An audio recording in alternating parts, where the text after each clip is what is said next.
పిచ్చుకపై బ్రహ్మాస్త్రంలా ఉక్రెయిన్పై Russia విరుచుకుపడుతోంది. 2022లో మొదలైన యుద్ధం ఇప్పటికీ కొనసాగుతూనే ఉంది. రష్యా భీకర దాడులు చేస్తున్నా ఉక్రెయిన్ ఏమాత్రం వెనకడుగు వేయడం లేదు. ఇతర దేశాల నుంచి సహాయాన్ని తీసుకుంటూ రష్యాపై తిరిగి దాడులు చేస్తూ బుద్ధి చెప్తోంది. అవసరం నూతన ఆవిష్కరణలు సృష్టిస్తుంది అనే సామెతను నిజం చేస్తోంది. భారీ సాధన సంపత్తి ఉన్న అంత పెద్ద దేశాన్ని ఉక్రెయిన్ డ్రోన్, ఏ టెక్నాలజీల సాయంతో నిలువరించగలుగుతోంది.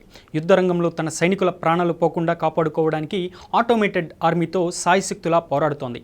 ప్రపంచంలో ఏ యుద్ధంలోనైనా త్రివిధ దళాలు పోరాడతాయి. అయితే ఉక్రెయిన్కు ఈ 3 దళాలతో పాటు ఆటోమేటెడ్ ఆర్మీ 4వ దళంలా మారింది. యుద్ధంలో సైనికులకు తోడుగా ఉండేందుకు ఉక్రెయిన్ కొత్త ఆవిష్కరణలకు శ్రీకారం చుడుతోంది. ప్రస్తుత యుద్ధంలో డ్రోన్ల వినియోగం పెరిగిపోయింది. అయితే ఇప్పుడు ఉక్రెయిన్ డ్రోన్ లాగానే ఒక చిన్నపాటి యుద్ధ ట్యాంకును శత్రువుల సమీపానికి తీసుకెళ్లి పేల్చేలా, అంతేకాదు దానికి ఆటోమేటెడ్ మెషిన్ గన్ అమర్చి దూరం నుంచే రిమోట్తో కాల్పులు జరిపేలా కొత్త టెక్నాలజీని ఇప్పుడు ఉక్రెయిన్ ఆశ్రయిస్తోంది.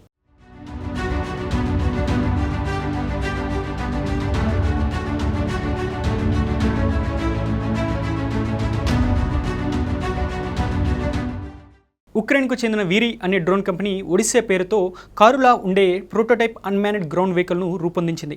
మినీ యుద్ధ ట్యాంక్లా కనిపించే దీని బరువు 800 కిలోలు ఉంటుంది.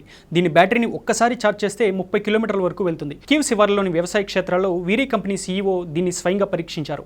ఒడిస్సేపై మెషిన్ గన్ను అమర్చి ఆటోమేటెడ్ దాడులకే కాదు, రిమోట్ కంట్రోల్తో ఆపరేట్ చేస్తూ యుద్ధరంగంలోని సిబ్బందిని కాపాడే రెస్క్యూ అండ్ సప్లై ప్లాట్ఫామ్గా కూడా దీన్ని వాడుకోవచ్చని వీరి సిబ్బంది తెలిపారు.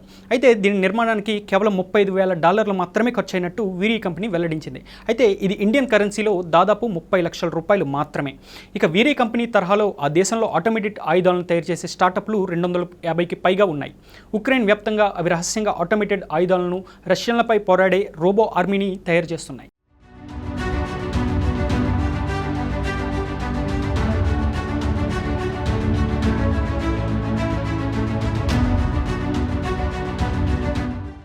డిఫెన్స్ మ్యాగజైన్లు, ఆన్లైన్ వీడియోలను చూస్తూ వాటికి తమ ఊహలను జోడించి ఈ స్టార్టప్ కంపెనీలు కొత్త ఆవిష్కరణను డిజైన్ చేస్తున్నాయి. అది కూడా తమ దగ్గరున్న వనరులతో అతి తక్కువ ధరల్లోనే తయారు చేస్తున్నాయి. డ్రోన్ రెక్కల తయారీకి తేలికపాటి చెక్కను వినియోగించడం, సూపర్ మార్కెట్లో వాడే కేబుల్ టైల్ను ఉపయోగించి డ్రోన్లకు మందుగుండు సామాగ్రిని కట్టి సరిహద్దులకు పంపి పేల్చేయడం వంటి విధానాలను పాటిస్తున్నారు. ఇప్పటికే తయారు చేసిన ఆయుధాలను ఇంకా సమర్థంగా ఉపయోగించే విధానాలను అన్వేషిస్తున్నారు. టో ట్రక్లు, మైన్ లేయర్లు, డీ మైనర్స్ ఇలా రకరకాల రోబోలను తయారు చేస్తున్నారు. ఫస్ట్ పర్సన్ వ్యూ డ్రోన్లను పెద్ద ఎత్తున తయారు చేస్తున్నారు. వర్చువల్ రియాలిటీ తరహా కళ్ళజోళ్లకు అనుసంధానమై ఉండే డ్రోన్లను వీరు సిద్ధం చేస్తున్నారు. యుద్ధ రంగంలోకి వెళ్లే డ్రోన్కు అమర్చిన కెమెరాల ద్వారా ఆ ప్రదేశం మొత్తాన్ని గాగుల్ ధరించిన ఆపరేటర్ చూడగలుగుతాడు. ఎక్కడ దాడి చేయాలో అతడే నిర్ణయించగలుగుతాడు.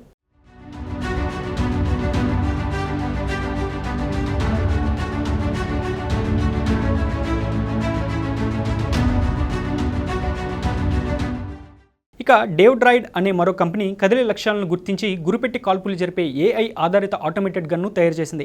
కానీ ప్రస్తుతానికి ఆ గన్పై నియంత్రణను సైనికులకే అప్పగించింది. అంటే ముందున్న లక్ష్యాలను ఆ గన్ గుర్తిస్తుంది, కానీ కాల్చాలా వద్దా అనే నిర్ణయాన్ని మాత్రం వెనకాల ఉండే సైనికుడు మాత్రమే తీసుకుంటాడు. కంపెనీలే కాక ఉక్రెయిన్లోని సాధారణ ప్రజలందరూ కూడా ఇలాంటి డ్రోన్లు, ఆయుధాల తయారీకి సంబంధించిన ఆన్లైన్లో ఉచితంగా లభించే కోర్సులు నేర్చుకోవాలని ఉక్రెయిన్ ఉప ప్రధాని మిఖాయిలో ఫెదోరోవ్ ప్రోత్సహిస్తున్నారు. దేశ ప్రజలు ఏడాదికి 10 లక్షల డ్రోన్లు తయారు చేయాలని ఆయన కోరారు. ఆర్టిఫిషియల్ ఇంటెలిజెన్స్ను యుద్ధరంగంలో ఉపయోగించడం అంత మంచిది కాదని ఐక్యరాజ్య సమితి, మానవ హక్కుల సంస్థలు అభిప్రాయపడుతున్నాయి. కానీ ఉక్రెయిన్ డిప్యూటీ పీఎం మాత్రం ముందు తాము గెలవాలని, అందుకు తాము చేయగలిగినంతా చేస్తామన్నారు. సైనికుల ప్రాణాలు కాపాడుకోవడానికి ఆటోమేషన్ వాడి తీరతామని, టెక్నాలజీనే తమకు విజయానికి మొదటి మెట్టు అని ఆయన అన్నారు.